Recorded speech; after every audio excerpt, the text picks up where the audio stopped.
You here? To see you. After a while he said, Where's here? He was lying flat, so could not have much in view but ceiling and the top third of Anna. In any case, his eyes looked unfocused. Hospital. Another pause. He said something like, Is it me that's here?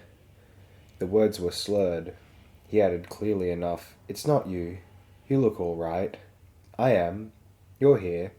And I'm here. To see you. This made him smile. The smile of an adult lying flat on his back resembles the smile of an infant in that gravity works with it, not against it. Can I be told, he said, or will the knowledge kill me? If knowledge could kill you, you'd have been dead for years. Am I sick? Do you feel well? He turned his head away, the first bodily movement he had made. I feel ill. The words were slurred. Full of drugs, some kind drugs. The head moved again, restless. Don't like it, he said. He looked straight at her now. I don't feel well, he said. Anna, I'm cold. I feel cold. Tears filled the eyes and ran down from them into the greying hair. This happens in cases of human suffering, when the sufferer is lying face up and is middle-aged. Anna said his name and took his hand. Her hand was somewhat smaller than his, several degrees warmer, and very similar in structure and texture. Even the shape of the nails was similar. She held his hand. He held her hand. After some time his hand began to relax. Kind drugs, he said. The eyes were shut now. He spoke once more. He said either, wait, or wait. Anna answered the first, saying, I will. Then she thought he had spoken of a weight that lay upon him. She could see the weight in the way he breathed, asleep. It's the drugs, she said. He's asked every time if you could stop giving him the drugs. Could you decrease the dose?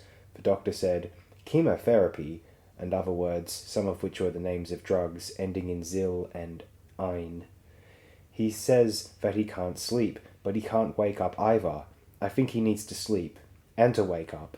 The doctor said many other words. He said them in so rapid, distinct, and fluent a manner, and with such assurance, that Anna believed them all for at least 3 hours. Is this a loony bin? Gideon inquired with perfect clarity. Anna knitted. Fort wards. Oh, it's all private rooms here. It's a nice private sort of place. Rest home. Polite. Expensive. Senile. Incontinent. Can't talk. Anna? Stroke? No. She put her knitting down on her knee. You got overtired. Tumor? No. You're sound as a bell. Only a little cracked. You got tired. You acted funny. What did I do? He asked, his eyes brightening. Made an awful fool of yourself. Did? Well, you washed all the blackboards. At the Institute. With soap and water. That all? You said it was time to start all over. You made the dean fetch the soap and buckets. They both jolted softly with laughter at the same time. Never mind the rest. You had them all quite busy, believe me. They all understood now that his much publicised New Year's Day letter to the Times, which he had defended with uncharacteristic vehemence, had been a symptom. This was a relief to many people who had uncomfortably been thinking of the letter as a moral statement. Looking back, everyone at the Institute could now see that Gideon had not been himself for some months. Indeed, the change could be traced back 3 years to the death of his wife Dorothea of leukemia. He had borne his loss well, of course, but had he not remained somewhat withdrawn, increasingly withdrawn? Only no one had noticed it because he had been so busy. He had ceased to take vacations at the family cabin up at the lake, and had done a good deal of public speaking in connection with the peace organisation of which he was co-chairman. He had been working much too hard. It was all clear now. Unfortunately, it had not become clear until the evening in April, when he began a public lecture on the question of ethics in science by gazing at the audience in silence for 35 seconds, approx. One of the mathematical philosophers present in the audience had begun to time the silence at the point when it became painful, though not yet unendurable. And then, in a slow, soft, rough voice, which no one who heard it could forget, announced, The quantification of death is now the major problem facing theoretical physicists in the latter half of the Western Hemisphere. He had then closed his mouth and stood gazing at them. Hansen, who had introduced his talk and sat on the speaker's platform, was a large man and a quick-witted one. He had without much trouble induced Gideon to come backstage with him to one of the seminar rooms. It was there that Gideon had insisted that they wash all the blackboards perfectly clean. He had not become violent, though his behaviour had been what Hansen termed extraordinarily willful. Later on, in private, Hansen wondered whether Gideon's behaviour had not always been willful, in that it had always been self-directed, and whether he should not have used instead the word irrational. That would have been the expectable word, but its expectability led him to wonder if Gideon's behaviour, as a theoretical physicist, had ever been rational, and in fact, if his own behaviour, as a theoretical physicist or otherwise, had ever been adequately describable by the term rational. He said nothing, however, of these speculations, and worked very hard for several weekends at building a rock garden at the side of his house. Though he offered no violence to others or himself, Gideon had attempted escape. At a certain moment, he appeared to understand suddenly that medical aid had been summoned. He acted with decision. He told the dean, Dr. Hansen, Dr. Mehta, and the student Mr. Chu, all of whom were with him. Several other members of the audience or of the institute were busy keeping busybodies and reporters out. You finish the blackboards in here, I'll do room 40, and taking up a bucket and a sponge, went rapidly across the hall into a vacant classroom where Chu and Hansen, following him at once, prevented him from opening a window. The room was on the ground floor, and his intention was made clear by his saying, "Let me get out, please, help me get out." Chu and Hansen were compelled to restrain his arms by force. He struggled briefly to free himself. Failing, he became silent and apparently thoughtful. Shortly before the medical personnel arrived, he suggested in a low voice to Chu, if we sat down on the floor here, they might not see us. When the medical personnel entered the room and came close to him, he said loudly, "All right, have it your way," and at once began to yell wordlessly or scream. The graduate student Chu, a brilliant young biophysicist who had not had much experience of human suffering, let go of his arm and broke into tears. The medical personnel, having had perhaps excessive experience of human suffering, promptly administered a quick-acting sedative or tranquilizer by hypodermic. Within 35 seconds, approx, the patient fell silent and became tractable, accepting the straitjacket without resistance and with only a slight expression, facial, not verbal, of bewilderment or possibly curiosity. "I have to get out of here." "Oh, Gid, not yet. You need to rest. It's a decent place. They've eased up on the drugs. I can see the difference. I have to get out, Anna. You're not well yet. I am not a patient. I am impatient. Help me get out. Please." "Why, Gid? What for? They won't let me go where I have to go." "Where do you have to go?" "Mad." Dear Lynn, they continue to let me visit Gideon every afternoon from 5 to 6 because I am his only relative, the widower's widowed sister, and I just sort of barge in. I don't think the doctor approves of my visits. I think he thinks I leave the patient disturbed, but he hasn't the authority to keep me out, I guess, until Gideon is committed. I guess he doesn't really have any authority in a private rest home like this, but he makes me feel guilty. I never did understand when to obey people. He is supposed to be the best man for nervous breakdowns. He has been disapproving lately and says Gideon is deteriorating, ceasing to respond, but all he gives him to respond to is drugs. What is he supposed to say to them? He hasn't eaten for 4 days. He responds to me when nobody else is there, or anyhow he talks, and I respond. He asked me about you kids yesterday. I told him about Kate's divorce. It made him sad. "Everybody is divorcing everybody else," he said. I was sad too, and I said, "Well, we didn't. You and Dorothea, me and Louis, death us did part. Which is preferable, I wonder." He said, "It comes out much the same. Fission, fusion. The human race is one great nuclear family." I wondered if the doctor would think that's the way an insane person talks. Maybe he would think that's the way 2 insane people talk. Later on, Gideon told me what the weight is. It is all the people who are dying. A lot of them are children, little, hollow, empty children. Some of them are old people, very light, hollow, old men and women. They don't weigh much separately, but there are so many of them. The old people lie across his legs. The children are in a great heap on his chest, across his breastbone. It makes it hard for him to breathe. Today he only asked me to help him get out and go where he has to go. When he speaks of that he cries. I always hated for him to cry when we were children.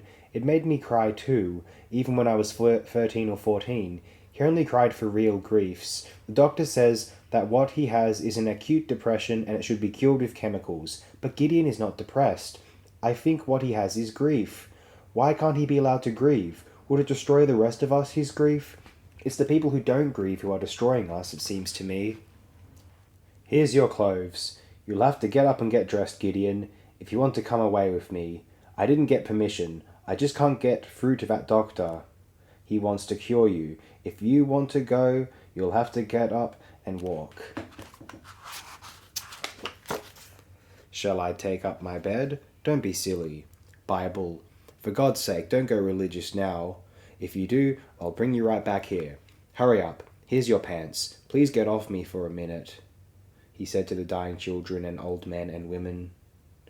Oof, how thin you are. Let me button that. All right. Can you manage? Hang on. No, hang on to me. You haven't been eating. You're dizzy. Dizzy, giddy. Do shut up. Try to look ordinary. We are ordinary. They walked out of the room and down the hall, arm in arm, an ordinary middle-aged couple. They walked past the old woman in the wheelchair nursing her doll, and past the room of the young man who stared. They walked past the receptionist's desk. Anna smiled and said in a peculiar voice at the receptionist, "Going for a walk in the garden." The receptionist smiled and said, "Lovely weather." They walked out onto the brisk front path of the rest home and down it, between lawns, to the iron gate. They walked through the gate and turned left. Anna's car was parked halfway down the block, under elm trees. Oh, if I have a heart attack, it's all your fault. Wait, I'm so shaky I can't get the key in. You all right? Sure. Where are we going? To the lake. He went out with his sister, Doctor, for a walk, about half an hour ago. A walk, my God, the doctor said. Where to?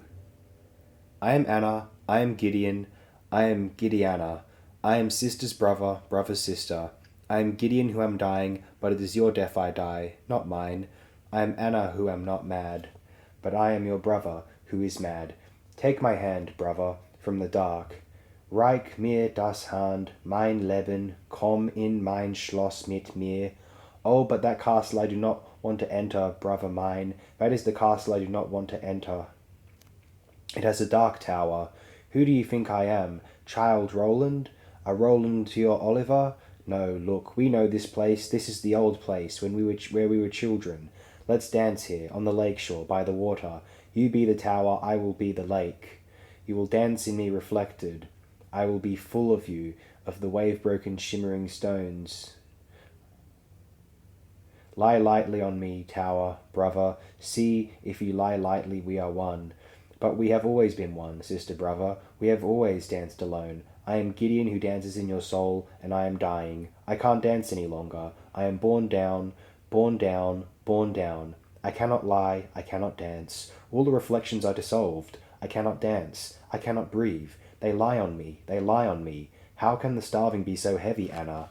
Gideon, is it our fault? It can't be your fault. You never harmed a living soul. But I am the fault, you know. The fault in my soul and yours, the fault itself. The line on which the ground moves. So the earthquake comes and the people die, the little puzzled children and the young men with guns and the women pausing shopping bag in hand in the dissolving supermarket and the old people who crouch down and reach out with wrinkled fingers to the faltering earth. I have betrayed them all. I did not give them enough food to eat. How could you have? You're not God. Oh, yes, I am. We are. We are? Yes, we are. Indeed we are. If I weren't God, how should I be dying now? God is what dies. God is bereavement. We all die for each other. If I am God, I am the woman God, and I shall be reborn. Out of my own body I shall bear my birth. Surely you will, but only if I die, and I am you. Or do you deny me at the grave's edge after 50 years? No, no, no, I don't deny you, though I've often wanted to. But that's not a grave's edge, my young darkness, my terror, my little brother soul. It's only a lake shore, see? There is no other shore. There must be. No, all seas have one shore only. How could they have more? Well, there's only one way to find out. I'm cold. It's cold. The water's cold. Look, there they are. So many of them. So many. The children floating because they're hollow, swollen up with air. The older people swim, for a while. Look how that old man holds a clod of earth in his hand, the piece of the world he held to when the earthquake came. A little island, not quite big enough. Look how she holds her baby up above the water. I must help her. I must go to her.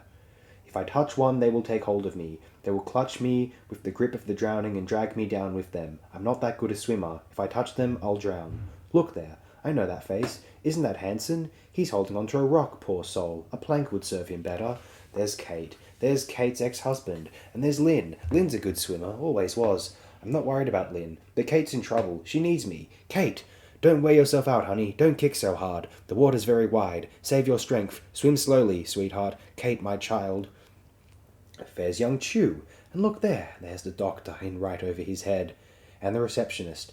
And the old woman with the doll. But there are so many more. So many. If I reach out my hand to one, 100 will reach for it. 1,000 million, and pull me down and drown me. I can't save one child. One single child. I can't save myself. Then let it be so. Take my hand, child. Stranger in the darkness, in the deep waters, take my hand. Swim with me, while we can. Let us be drowned together, for it's certain we shall not be saved alone. It's silent out here in the deep waters. I can't see the faces any more. Dorothea, there's someone following us. Don't look back. I'm not Lot's wife, Lewis. I'm Gideon's wife. I can look back and still not turn to salt. Besides, my blood was never salt enough. It's you who shouldn't look back.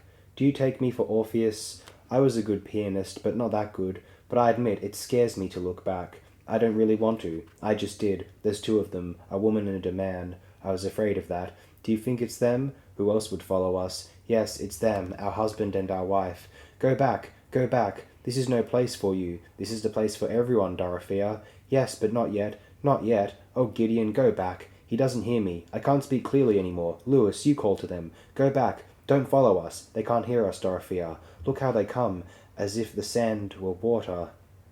Don't they know there's no water here?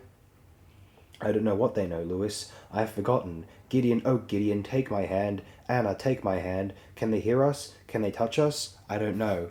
I have forgotten. It's cold. I'm cold. It's too deep, too far to go.